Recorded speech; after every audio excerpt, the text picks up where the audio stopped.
le damos la bienvenida. El pastor de Lutri ahora está en San Miguel. No es un holograma esto, tampoco es una grabación.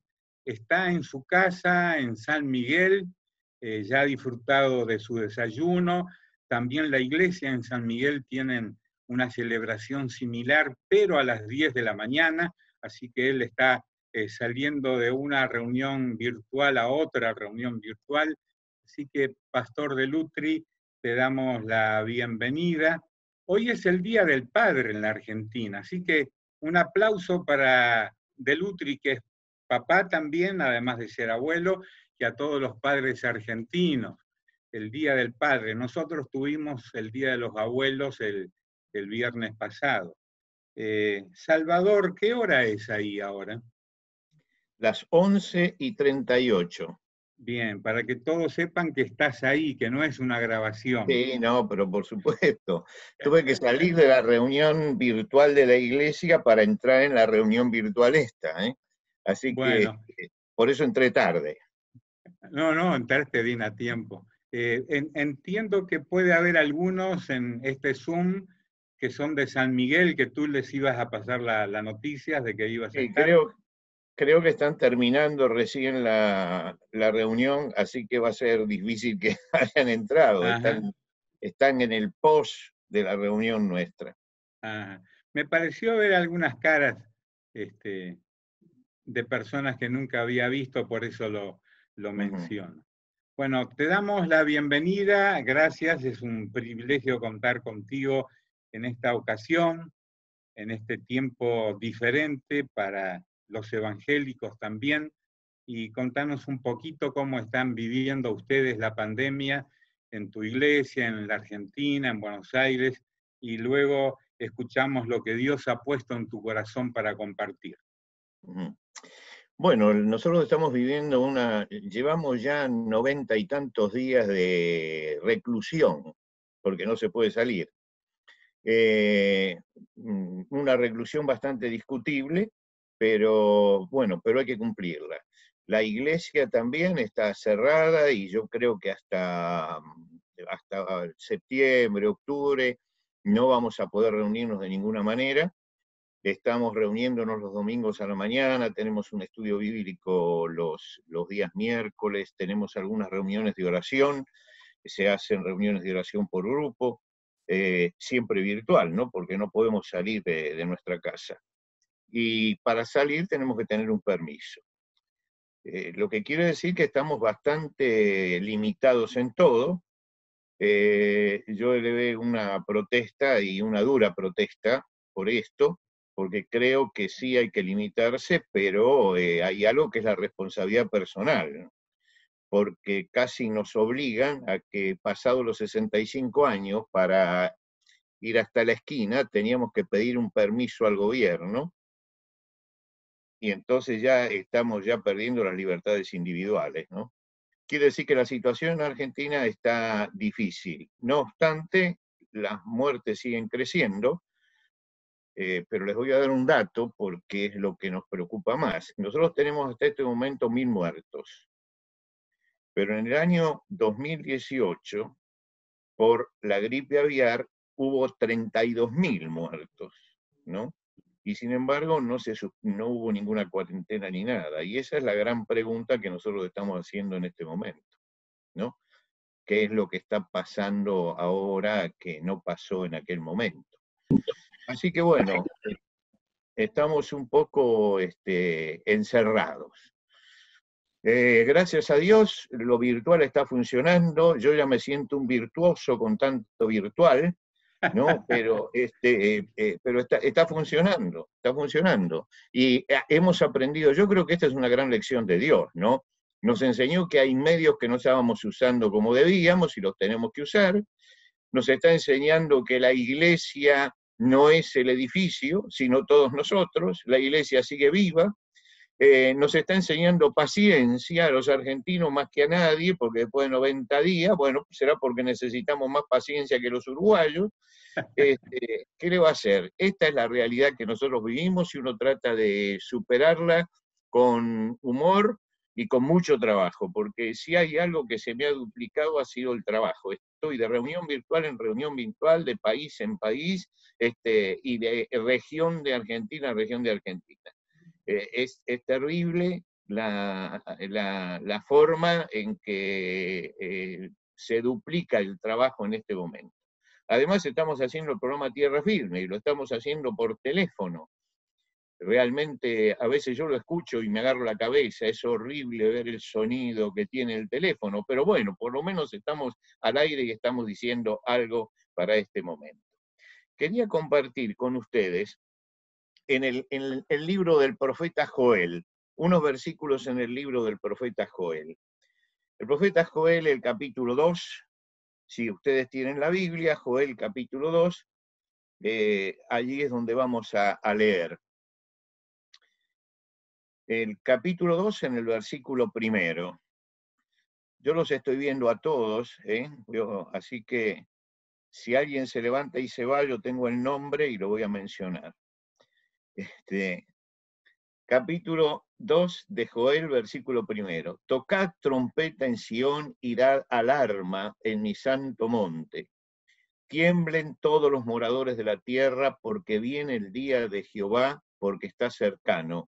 Día de tinieblas y de oscuridad, día de nube y de sombras, como sobre los montes se extiende el alba. Así vendrá un pueblo grande y fuerte, semejante a él, no lo hubo jamás, ni después de él lo habrá en años de muchas generaciones. Y paso al versículo 12.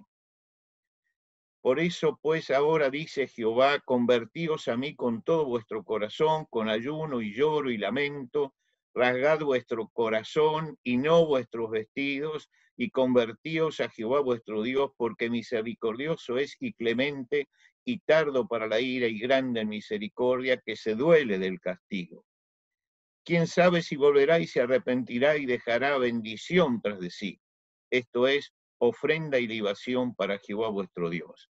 Tocad trompeta en Sión, proclamad ayuno, convocad asamblea, reunid al pueblo, santificad la reunión, juntad a los ancianos, congregad a los niños y a los que maman, salga de su cámara el novio y de su tálamo la novia. Entre la entrada del altar y el altar lloren los sacerdotes, ministros de Jehová, y digan, perdona, oh Jehová, tu pueblo, y no entregues al oprobio tu heredad, para que las naciones se enseñoreen de ella. ¿Por qué han de decir entre los pueblos dónde está su Dios? Hasta aquí nada más en la lectura de la palabra de Dios en esta mañana.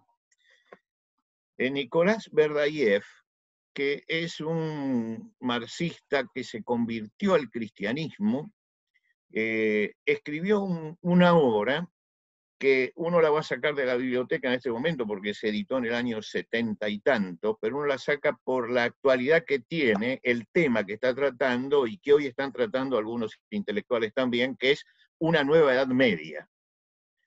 Y él habla allí de los cambios y de la disolución de la sociedad. Y él dice que el hecho de que el universo haya entrado en disolución no debería sorprender a quienes están atentos a los movimientos del espíritu. Es decir, que señala un asunto muy importante, la relación que existe en el estado espiritual de los pueblos y lo que sucede en su historia, lo que le pasa. En el tiempo de Joel habían tenido una gran turbulencia política y desembocaron, como es habitual, en una crisis económica, se desquició la economía, quedaron en la miseria, una gran sequía, los campos ardían solos en la sequía por la forma en que se había secado el pasto y la vegetación, el ganado se moría y la administración dejó de recibir impuestos, como está pasando en muchos países. ¿Quién va a pagar los impuestos cuando no se trabaja, no? Y todo se empobreció. Entonces vivían un clima de angustia, de miedo, de muerte, y cuando se llega a ese estado es bueno pararse a reflexionar, pararse a pensar, ¿por qué nos está pasando esto? Algo ha fallado. Yo digo que el Homo Faber, el hombre que hace, tiene que dejar en este momento lugar al Homo sapiens, el Homo que piensa, el hombre que piensa. Es decir, que hacemos, y ahora Dios dijo, párense, quédense allí, ahora hay que pensar. Y bueno, una cuarentena significa que tenemos que pensar y que tenemos que pensar mucho. ¿Y qué pensamos? ¿Y dónde está la falla? En el aspecto espiritual, que es el que nos es competencia nuestra. Claro, la gente empieza a buscar las fallas en los gobernantes, en los economistas, en los sociólogos, en los técnicos, la busca siempre por afuera y concluyen que si tienen problema económico y la carestía los aprieta, y si tienen problemas políticos y hay crisis de autoridad, dice, bueno, entonces los problemas que tenemos son económicos y políticos. Verdier dice, no, los problemas son espirituales. Y me interesa este planteo. Se necesita siempre, en una época como esta, que se levante la voz profética. Y cuando me digo la voz profética, no hacer profecías sobre qué va a pasar mañana, sino la voz de denuncia de los profetas que se levantaban para señalar lo que estaba sucediendo en el pueblo. Cuando uno lee los profetas, hay una parte que es profecía acerca de lo que va a venir, pero la mayor parte del mensaje profético es un análisis de la realidad y la búsqueda de las consecuencias que ese estado de la realidad traen al pueblo. ¿Qué nos está pasando en este momento? Creemos que el problema es un problema solamente sanitario, por lo menos lo hemos reducido al tema sanitario, pero como cristianos tenemos que saber esto, y todos sabemos esto, que Dios está en el control de todo. Que esto pasó porque Dios lo permitió. Y esto es muy importante tenerlo en cuenta y que los cristianos lo tengamos en cuenta. ¿Por qué? Porque en el libro de las Lamentaciones, dice Jeremías, después de la destrucción de Jerusalén, él dice, ¿acaso alguno puede decir que nos ha pasado algo que el Señor no mandó? ¿Acaso alguno puede decir que esto no está Dios detrás de todas estas cosas? Ahora, yo creo que hay dos formas de actuar de Dios. Uno es lo que Él manda y otro lo que Él permite que nos suceda. Y creo que ahora está la voluntad permisiva de Dios que ha permitido que esto sacuda a toda la gente. Y nos pasa como en el tiempo de Elías. En el tiempo de Elías él profetizaba el hambre y la necesidad y él también sufría. Bueno, Dios nos está mandando esto y está tratando de decir algo. La humanidad entera y sobre todo el mundo occidental, que siempre fue testimonio del cristianismo, se está rebelando contra Dios, se está rebelando contra las leyes de Dios, contra las leyes morales que las ha atropellado todas y ahora también contra las leyes naturales. Lo que quiere decir que estamos en un estado de rebelión contra la autoridad de Dios. No queremos ni las leyes morales de Dios, ni queremos tampoco las leyes naturales. Queremos hacer de la vida lo que a nosotros se nos antoja. Y Dios entonces está gritando sobre la sociedad y le está diciendo ¿para dónde están yendo? Y nos puso a todos en cuarentena para que empecemos a pensar en serio qué es lo que nos está pasando. Un microbio insignificante, que no lo podemos ver a simple vista, que necesitamos un microscopio para llegar a verlo y una gran capacidad técnica, sin embargo, puso en jaque la soberbia humana. Está demostrando de que el hombre no sabe y no es todopoderoso. Está humillando la soberbia del hombre. Dios en este momento está humillando la soberbia de esta sociedad.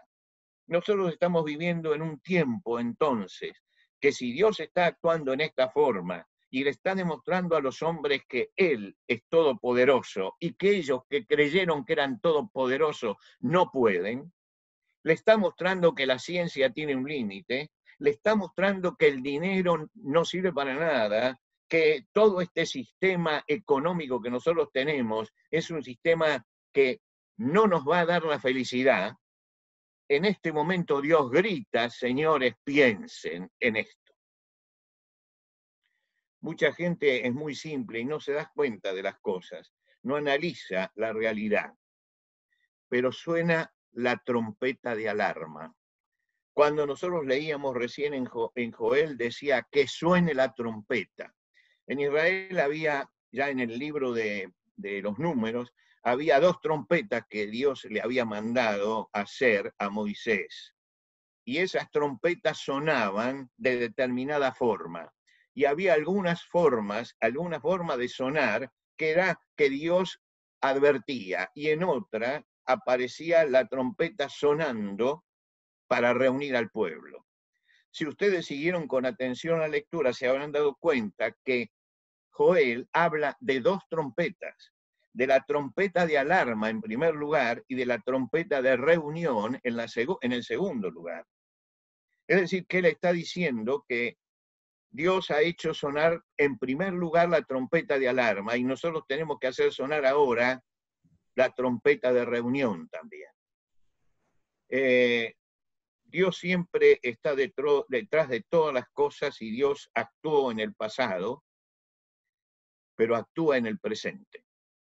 A veces nosotros tenemos la idea cuando leemos el Antiguo Testamento que el Dios del Antiguo Testamento actuaba allí, pero que hoy es distinto, pero Dios sigue actuando en nuestra sociedad y sigue actuando en la historia.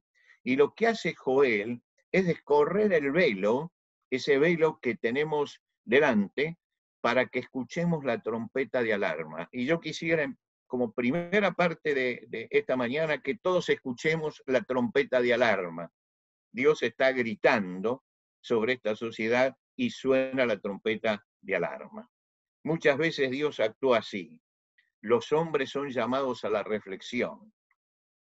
Y esto es una trompeta de alarma para eso. No importa cómo te vaya en la feria, el asunto es ver más allá, es ver hacia adelante. ¿Dónde desemboca esta situación y cuáles son los resultados?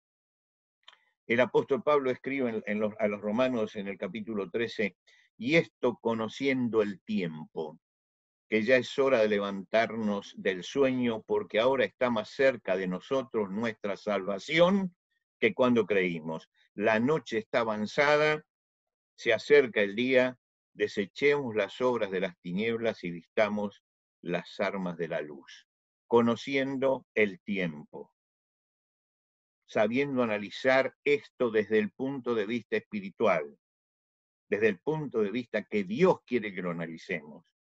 Tomar una actitud vigilante. Es hora de levantarnos del sueño.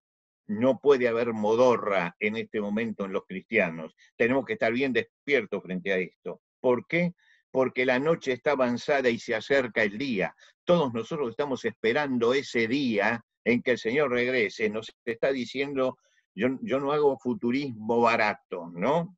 Pero esta es una señal de que Dios está diciendo, miren que se está acercando, mire que está llegando el día. Es decir, la presencia de Cristo en la historia tiene que hacerse presente finalmente en su segunda venida. Y esto dice, esto es algo que estamos esperando. Y entonces dice, armémonos para la lucha, desechemos las obras de las tinieblas y vistamos las armas de la luz. Porque la lucha del cristiano no es una lucha con armas, es una lucha espiritual. Y entonces toca la trompeta y dice, miren que hay alarma porque estamos en esta situación, porque Dios está hablando y Dios nos está diciendo que se está acercando ese momento. Y después en el versículo 15 dice, tocad trompeta en Sión y proclamad ayuno, convocad asamblea, reunid al pueblo, santificad la reunión, juntad a los ancianos, etc. Esto es una convocatoria distinta. En ese momento, Joel le está diciendo, vayamos al templo todos, unámonos todos en ese lugar. Ahora, unámonos al templo, para nosotros a veces es ir a un edificio, para ellos era ir a la presencia de Dios. ¿Por qué? Porque en el templo estaba la presencia visible de Dios, la Shekinah de Dios, la gloria de Dios en el lugar santísimo. Nosotros hoy estamos en el templo, aunque estemos en nuestra casa físicamente. estamos en la presencia de Dios, nos estamos reuniendo en la presencia de Dios. Nos estamos reuniendo en el nombre del Señor y el Señor en este momento está con nosotros. Por lo tanto, esta es una santa congregación. Y yo creo que este llamado es el llamado de Dios también para nosotros en este momento.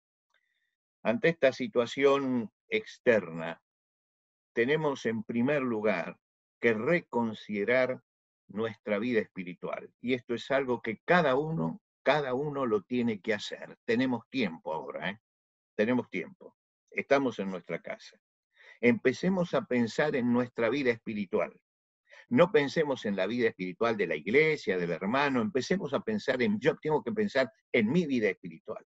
¿Qué me está pasando a mí? ¿En qué relación estoy con el Señor? Yo cuando termina el servicio en la iglesia, acostumbro a pararme en la puerta y saludar a todos. Todos. Nadie puede salir sin... Y hago cerrar una hoja de la puerta para que todos pasen y tengan que saludar. Y les voy mirando la cara a los hermanos. Y de repente le pregunto a alguien, ¿qué tal, hermano? ¿Cómo está? ¿Cómo anda su vida espiritual? Bueno, bien, bien, bien, y se van, ¿no? Pero algunos después vuelven y dicen, usted sabe que usted me hizo pensar el domingo, me sacudió con la pregunta, porque no me preguntó cómo estoy, me preguntó por mi vida espiritual. Digo, bueno, por eso le pregunté. Porque a veces tenemos que preguntarnos, nosotros que nos hacemos tantas preguntas para afuera, hacernos una pregunta para adentro, que es cómo estoy yo espiritualmente. Porque podemos levantar el dedo contra la sociedad, porque la tenemos delante, pero tenemos que levantar el dedo contra nosotros también para mirar nuestra vida espiritual. Y tenemos que preguntarle, Señor, ¿cuál es el rol que tengo que cumplir yo en este momento? Porque el cristiano tiene un papel y es un papel protagónico en la historia. ¿Cuál es el rol que tengo que cumplir hoy como cristiano en esta sociedad? No somos espectadores nosotros. A veces la iglesia tiene esa actitud y los cristianos personalmente se sitúan al margen y miran expectantes como si estuvieran viendo un espectáculo que está afuera. Nosotros no pertenecemos a eso, pero estamos en el mundo, estamos metidos allí. Por lo tanto, yo soy protagonista de lo que está pasando y tengo que saber qué es lo que me corresponde hacer como cristiano en esta sociedad, en este momento de angustia, de dolor y de sombra de muerte. Porque el problema final de la pandemia y de todo lo demás es que hay una sombra de muerte, que la muerte se está acercando y que todo el mundo trata de parar para que la muerte no llegue. Dios hace un planteo. Y ese planteo es cómo tengo que actuar yo en este momento. Y la pregunta es, ¿está mi vida enteramente consagrada al Señor en forma tal que pueda usarme? ¿Estoy buscando el reino de Dios y su justicia? ¿O estoy dedicando un montón de tiempo a la añadidura?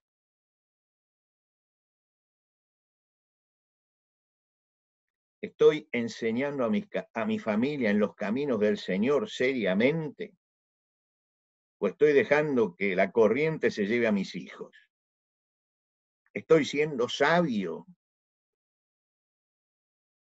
en el gobierno de la familia? ¿Estoy buscando a otros para que vengan a Cristo? ¿O me estoy conformando con ir los domingos y sentirme que formo parte de un pueblo feliz? Y nada más que eso. ¿Estoy ofrendando como corresponde? ¿O le estoy robando al Señor? Son todas preguntas que hay que hacerse en este momento. Yo creo que tenemos que empezar a revisar todas esas cosas y creo que el Señor nos metió en este problema justamente para eso, para que analicemos nosotros también para adentro qué es lo que estamos haciendo, qué es lo que nos está pasando. Ha sonado la primera trompeta, la de afuera, la voz de alarma, y tenemos que escuchar ahora la segunda trompeta que nos convoca a nosotros para que seamos participantes. En tiempos de Isaías, Dios quería actuar con poder, pero Isaías tiene que reconocer algo. Él dice, nadie hay que invoque tu nombre y que se despierte para apoyarse en ti. nadie hay que invoque tu nombre. Ahora, seguramente había reuniones, había grandes movimientos en el templo, había todo eso, pero no había una invocación sincera del nombre del Señor. Había un culto formal. Y en el capítulo 50 de Isaías, creo que es en el versículo 2, Isaías dice, ¿por qué cuando vine, y acá está hablando Dios, no hallé a nadie, y cuando llamé nadie respondió? ¿Acaso se ha cortado mi mano para no redimir? ¿No hay en mí poder para librar? Es decir, está diciendo, miren, yo quería librarlo, pero acá no hubo ninguno que intercediera por esto. Y mucho más claro también es la explicación que nos da Ezequiel. Y busqué entre ellos, dice Ezequiel, el Dios a través de Ezequiel, y busqué entre ellos hombre que hiciera vallado y se pusiera en la brecha delante de mí a favor de la tierra para que yo no la destruyese, y no lo hallé. Hoy el cristiano tiene que ponerse en la brecha, tiene que ponerse en ese lugar, tiene que ponerse en ese campo que es importantísimo. La brecha es, acá, de este lado está el mundo, y allá está el Señor, y yo estoy en el medio.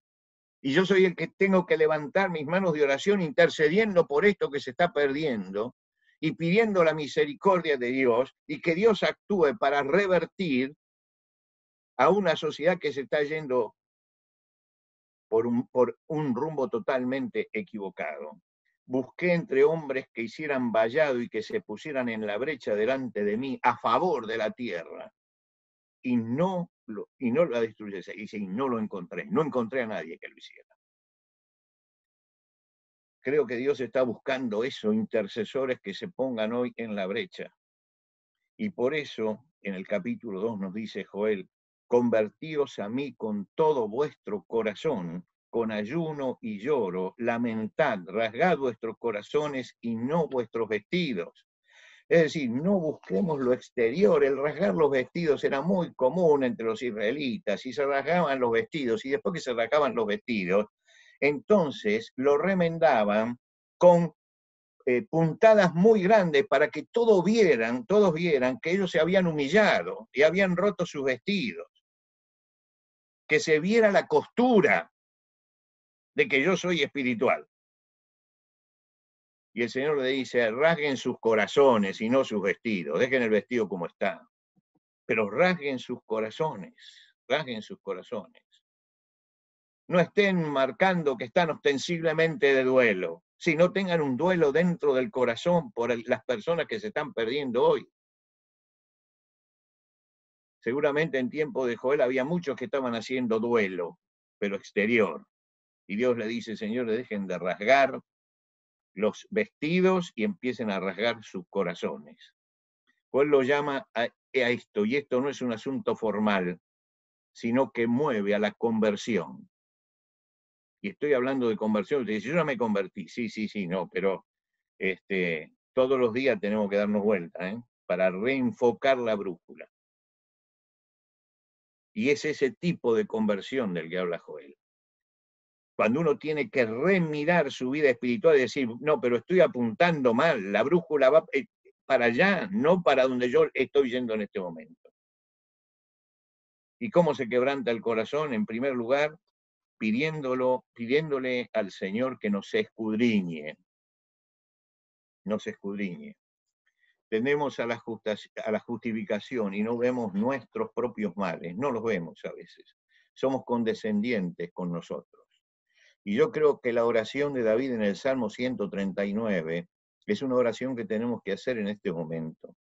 Examíname, oh Dios, y conoce mi corazón.